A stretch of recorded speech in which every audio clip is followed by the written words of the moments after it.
आज हमारी दुनिया पर पेड़ पौधा पक्षी इंसान सभी प्राणीकुल जो भी है और जैसे भी है वो सभी मुमकिन है इस धरती और सूरज के कारण।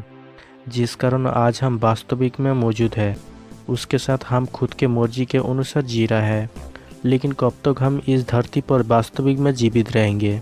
समय के बीतने का साथ साथ कितनी पीढ़ियाँ इस धरती पर जन्म लेगी और कितनी पीढ़ियाँ गली लगा के ये दुनिया से चला जाएगी। वास्तविक में इस पूरी ब्रह्मांड में कोई भी चीज़ अमर नहीं है। हर किसी के सृष्टि के साथ मरने यानी विलुप्त होने के भी तय होता है, परंतु इनमें से किसी के जीवन काल ज़्यादा होती है, फिर किसी के जीवन काल कम होती है। आखिरकार सब कुछ पीछे छोड़ के जाना ही पड़ता है, चाहे वो पेड़ पौधा पक्षी इंसान हर प्राणीकुल या फिर ब्रह्मांड में मौजूद ग्रह और स्टार क्यों ना हो। सेम उसी तरह आज हम जो धरती पर राज कर रहा है, इसी पृथ्वी ग्रह के भी कभी ना कभी जीवन काल अंत हो जाएगी और उसके कारण बनेगी हमें रोशनी देने वाले सूरज। ब्रह्मांड के किसी भी ग्रह की जीवन काल कैसी होगी उनके स्टार के ऊपर निर्भर होती है। स्टार के कारण ग्रह की मैग्नेटोफील्ड पानी वातावरण ये सब कुछ संभव हो पाते हैं और तभी ग्रह की सही परिस्थिति में वहाँ जीवन की विकास हो पाती है। जैसे स्टार के कारण ग्रह में जीवन के विकास होती है, सेम उसी तरह स्टार के कारण ग्रह की जीवन काल खत्म भी होता है। स्टार की ग्रेविटी के कारण कोई भी ग्रह स्टार की चारों ओर परिक्रमा करता है और ग्रह को स्टार की रोशनी से प्रभावित करता है। अगर इस स्टार के ग्रेविटी के अंदर ग्रह नहीं रहता है तो वो स्टार अलग होकर अंतरिक्ष में इधर उधर भटकने लगेगी, या तो फिर स्टार के काफ़ी नज़दीक में रहता है कोई भी ग्रह तो वो टाइटली लॉक हो जाएगी, यानी जिसके मतलब है ग्रह की एक तरफ स्टार की सामने होगी और दूसरी तरफ स्टार की लाइट नहीं पहुंच पाने के कारण हमेशा अंधेरा रहेगी, और जिस कारण ग्रह की एक साइड पर बहुत ज़्यादा गर्मी और दूसरी साइड पर बहुत ज़्यादा ठंडी होगी, जिसलिए ग्रह की चारों ओर वातावरण भी सही नहीं होगी और वातावरण सही नहीं होने के कारण यहाँ की टेम्परेचर में पानी के होना मुमकिन नहीं होगी। और इसी कारण वैज्ञानिकों ने आज तक यूनिवर्स में जितनी भी अरबों ग्रहों को खोजा है उनमें से केवल 0.01% ग्रह को हैबिटेबल जोन परिस्थिति में देखा गया है। परंतु कोई भी स्टार के अगर जीवन काल खत्म हो जाते हैं तो उसके साथ ग्रह की जीवन काल भी खत्म हो जाते हैं। अंतरिक्ष पर जितनी भी स्टार है सभी स्टार के जीवन काल एक जैसी नहीं होती है। उनमें से कोई ऐसा स्टार है जो बहुत ज़्यादा समय तक रोशनी दे पाते हैं, यानी अधिक जीवन काल वाला स्टार। फिर ऐसा भी स्टार है जो ज़्यादा समय तक रोशनी नहीं दे पाते हैं, यानी कम जीवन काल वाले स्टार। जैसे कि कोई भी ग्रह की जीवन काल की आयु स्टार की जीवन काल के ऊपर निर्भर होती है। हमारी सूरज एक जी क्लास स्टार है जिसके जीवन काल 10 अरब साल है, जो 4.5 अरब साल की आधी जिंदगी जी चुका है। इसके अंदर और जितनी हाइड्रोजन मौजूद है ये और करीब 5 अरब साल तक चमकता रहेगी। लेकिन समय के बीतने के साथ साथ इसके अंदर भारी मात्रा में हाइड्रोजन फ्यूज हो रहा है। उसके साथ सूरज के आकार भी धीरे धीरे बड़ी होते जा रहा है। अंत में हमारी सूरज एक रेड हाइपरजन स्टार में बदल जाएगी। तब सूरज के आकार इतनी बड़ी हो जाएगी जो पृथ्वी सूरज के हैबिटेबल जोन में नहीं रहेगी।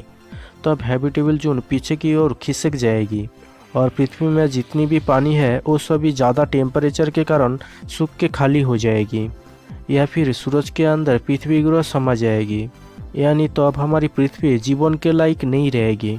तब हमें जिंदा रहने के लिए एक नए ठिकाने की तलाश करना ही पड़ेगी, यानी जो ग्रह हमारी रहने का लायक हो।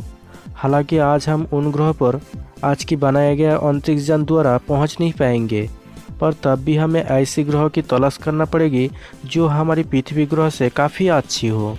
लेकिन वैज्ञानिक मानता है कोई भी ग्रह जीवन के लिए अच्छी होने के साथ उसके स्टार भी काफ़ी अच्छी होना चाहिए, जो लंबी समय तक चमकीली रोशनी दे सके, जिसमें कोई भी सभ्यता लंबी समय तक राज कर सके। इसी परिस्थिति को देखते हुए टेम्परेचर के आधार पर स्टार को 7 मुख्य वर्गों में बांटा गया है: O, B, A, F, G, K और M। हमारी सूरज एक जी क्लास येलो ड्वार्फ स्टार है, जो कि एक कॉमन साइज के स्टार है, जो कम चमकीला अधिक जीवन काल वाले स्टार। जैसे जैसे स्टार की टेम्परेचर और चमक बढ़ता है, यानी एम क्लास से ऊपर वाले ओ क्लास की ओर बढ़ते हैं, स्टार की जीवन काल कम होते जाते हैं। परंतु एक कम चमकीला स्टार तथा M class red dwarf star की जीवन काल कई खरब साल की होती है। यानी इनके सितारे में आने वाले हैबिटेबल जून ग्रह को कई खरब साल तक जीवन दान करेगी। परंतु ये M class red dwarf star भी हमारे लिए सही ठिकाना नहीं बन सकते हैं। वैज्ञानिकों के अनुसार सुपर हैबिटेबल जून प्लैनेट के लिए खास आइडल सितारे होती है जी और एम के बीच में आने वाले के क्लास स्टार। इन के क्लास स्टार की चमक ऑरेंज कलर की होती है। इसके मास हमारी सूरज के 60 से 70% होती है, पर इनके जीवन काल 40 से 50 अरब साल से अधिक होती है। यानी ये स्टार हमारी सूरज से 4 से 5 जिंदगी ज़्यादा जीते हैं। जब वैज्ञानिकों ने अंतरिक्ष में खास टेक्नोलॉजी द्वारा ऑब्जर्वेशन किया तो पाया के क्लास स्टार हमारी सूरज जी क्लास स्टार से द्विगुना मौजूद है। यानी के क्लास स्टार हमारी मिल्की वे गैलेक्सी जी क्लास स्टार सूरज की तुलना से ज़्यादा मात्रा में मौजूद है। अप्रैल 2018 नासा द्वारा लॉन्च किया गया ट्रेस अंतरिक्ष यान के जरिए खोजा गया कैपिलर 62F प्लैनेट जो एक के क्लास ऑरेंज स्टार की चक्कर लगाते हैं। इसके बाद जी क्लास से ऊपर तथा FABO स्टार जैसे जैसे ऊपर की ओर बढ़ते जाते हैं इनकी जीवन काल भी कम होने लगते हैं। बाद में ऊपर की ओर बढ़ते हुए ए स्टार एक व्हाइट ड्वार्फ स्टार में बदल जाते हैं। जब एक स्टार हाइपरजन स्टार से व्हाइट ड्वार्फ स्टार में बदलता है तब उन स्टार की आकार फिर से छोटा होने लगता है। परंतु ये व्हाइट ड्वार्फ स्टार की जीवन काल कई ज़्यादा खरब साल की होती है। वैज्ञानिकों के अनुसार इन व्हाइट ड्वार्फ स्टार के पास अगर कोई भी ग्रह हैबिटेबल जोन में आते हैं तो वहाँ लंबी समय तक जीवन बिताया जा सकता है। जब एक व्हाइट ड्वार्फ स्टार की जीवन काल खत्म होती है तो ये स्टार एक ब्लैक ड्वार्फ स्टार में बदल जाते हैं। तब उनके पास कोई ऊर्जा नहीं होती है, परंतु ये ब्लैक ड्वार्फ स्टार के पास बहुत ज़्यादा ग्रेविटी होती है। ये स्टार अंतरिक्ष में इधर उधर भटकने लगती है।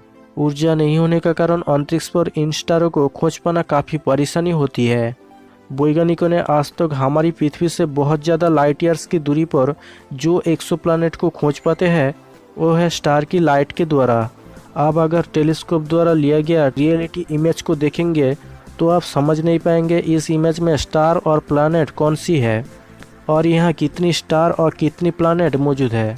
वैज्ञानिकों ने काफ़ी मुश्किल तरीके से ये सभी जानकारी हासिल करते हैं।